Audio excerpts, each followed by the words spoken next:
Hi friends, welcome to RS allrounder. இன்னைக்கு நம்மளோட YouTube சேனலில் கத்திரிக்காய் தொக்கு தாங்க செய்ய போகிறோம். கத்திரிக்காய் சாப்பிடாதவங்களுக்கு கூட நீங்கள் இது மாதிரி செஞ்சு கொடுக்கும்போது நல்லா விரும்பி சாப்பிட்டுக்குவாங்கங்க. டேஸ்ட் அந்த அளவுக்கு சூப்பராக இருக்கும். ரொம்ப ரொம்ப சிம்பிளான ரெசிபி, ரொம்பவே குறைவான பொருட்கள் வச்சுட்டு ரொம்பவே குயிக்காக செஞ்சு முடிச்சிடலாங்க. இந்த ரெசிபி இட்லி, தோசை, சாதம், சப்பாத்தி எல்லாத்துக்குமே ரொம்ப ரொம்ப ஆப்டாக இருக்கும்.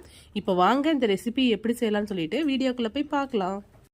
இந்த ரெசிபி செய்யறதுக்கு நான் இன்னைக்கு 1/4 கிலோ கத்திரிக்காய் வாங்கி கட் பண்ணி வச்சிருக்கேன். கத்திரிக்காய் கட் பண்ணும்போது இது மாதிரி தண்ணியில் ஆட் பண்ணிக்கோங்க. தண்ணியில் கொஞ்சமாக உப்பு போட்டுட்டு அதில் இந்த காயை போட்டு வச்சுக்கோங்க. இது மாதிரி போடும்போது கொஞ்சம் நேரம் ஆனாலும் கத்திரிக்காய் கலர் சேஞ்ச் ஆகாமல் இருக்கும். இப்போ வாங்க எப்படி செய்யலாம்னு சொல்லி பார்க்கலாம். ஒரு பேனில் 3 டீஸ்பூன் நல்லெண்ணெய் ஆட் பண்ணியிருக்கேன். எண்ணெய் நல்லா சூடாகட்டும். எண்ணெய் நல்லா சூடாயிடுச்சு. இப்போ நம்ம கட் பண்ணி வச்சிருக்கிற கத்திரிக்காயை இது கூட ஆட் பண்ணிக்கலாம்.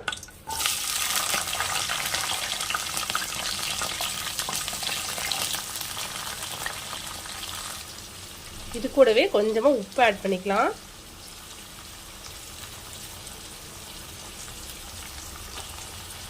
கத்திரிக்காயை இந்த ஆயிலே கொஞ்ச நேரம் நல்லா ஃப்ரை பண்ணி எடுத்துக்கோங்க. ஒரு 5 நிமிஷம் நம்ம நல்லா ஃப்ரை பண்ணி எடுத்துக்கலாம். பாருங்க, கத்திரிக்காய் இந்த எண்ணெயிலே இந்த அளவுக்கு நல்லா வதங்கி வந்துருச்சு. இந்த அளவுக்கு நீங்களும் நல்லா வதக்கி எடுத்துக்கோங்க. காய் நல்லா வெந்து இந்த அளவுக்கு நல்லா சுருண்டு வரணும். இப்போ இது வேற ஒரு பாத்திரத்துக்கு மாற்றிடலாம். இப்போ அதே ஆயிலேயே 1 டீஸ்பூன் கடுகு ஆட் பண்ணிக்கலாம். கடுகு நல்லா பொரியுது. ஒரு மீடியம் சைஸ் வெங்காயமும் ஒரு கொத்து கருவேப்பிலையும் ஆட் பண்ணிக்கிறேன்.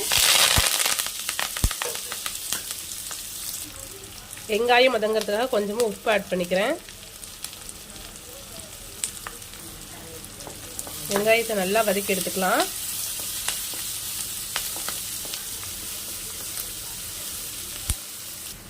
வெங்காயம் நல்லா வதங்கிடுச்சு. இப்போ இது கூடவே 1 டீஸ்பூன் இஞ்சி பூண்டு பேஸ்ட் ஆட் பண்ணிக்கிறேன். இஞ்சி பூண்டு பேஸ்டோட ராஸ்மல் போகிற வரைக்கும் ஒரு 1 நிமிஷம் நல்லா வதக்கிக்கலாம்.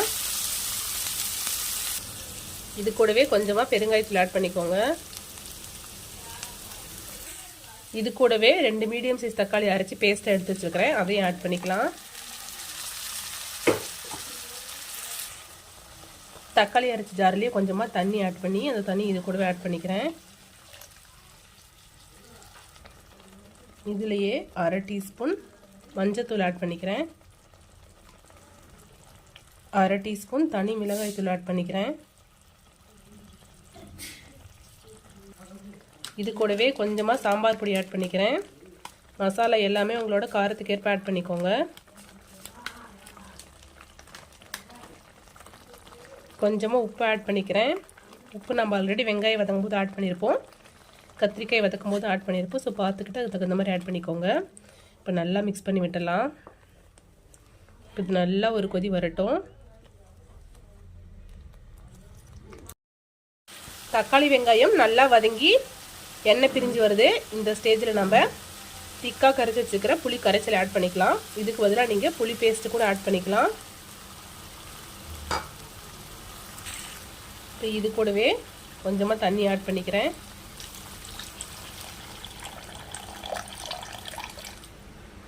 தண்ணி தேவையான அளவு ஆட் பண்ணியாச்சு. இப்போ இது கூடவே ஆயிலில் ஃப்ரை பண்ணி வச்சுருக்கிற கத்திரிக்காய் ஆட் பண்ணிக்கலாம். நல்லா மிக்ஸ் பண்ணி விட்டுடலாம். செக் பண்ணி பார்த்துட்டு உப்பு காரம் எல்லாமே உங்களுக்கு தகுந்த மாதிரி ஆட் பண்ணிக்கோங்க. நான் கொஞ்சமாக உப்பு மட்டும் ஆட் பண்ணிக்கிட்டேன். இப்போ இது 2-3 கொதி வரட்டும். நம்ம புளி கரைச்சல் ஆட் பண்ணதுக்கப்புறம் அது கத்திரிக்காயோடு சேர்ந்து நல்லா ஒரு 2-3 கொதி வரும்போது காயில் இறங்கி டேஸ்ட் ரொம்பவே சூப்பராக இருக்கும். இப்போ நல்லா ஒரு 2-3 கொதி வரட்டும். பாருங்க, நல்லா சுண்டி தொக்கு கன்சிஸ்டன்சிக்கு வந்துருச்சு. அவ்வளோதான் ஃப்ரெண்ட்ஸ், நம்மளோட கத்திரிக்காய் தொக்கு சூப்பராக ரெடி ஆயிடுச்சு. ரொம்ப ரொம்ப சிம்பிளான ரெசிபிங்க, ரொம்பவே குயிக்காக செஞ்சு முடிச்சிடலாம். இது இட்லி, தோசை, சாதம், சப்பாத்தி எல்லாத்துக்கூடவுமே சர்வ் பண்ணி சாப்பிட்லாங்க. சாதம் நல்லா சூடாக இருக்கும் போது அது கூட சர்வ் பண்ணி சாப்பிட்டா டேஸ்ட் ரொம்ப ரொம்ப சூப்பராக இருக்கும். கத்திரிக்காய் சாப்பிடாதவங்களுக்கு கூட நீங்கள் இது மாதிரி செஞ்சு கொடுங்க, நல்லா விரும்பி சாப்பிட்டுக்குவாங்க. அந்தளவுக்கு ரொம்ப ரொம்ப டேஸ்ட்டான ஒரு ரெசிபி. ஸோ ட்ரை பண்ணி பார்த்துட்டு எப்படி இருக்குன்னு சொல்லிட்டு மறக்காமல் கமெண்ட்டில் சொல்லுங்கள். இது மாதிரி simple recipes and lunch box recipes videos நம்மளோட சேனலில் ரெகுலராக அப்லோட் பண்ணுவோம்.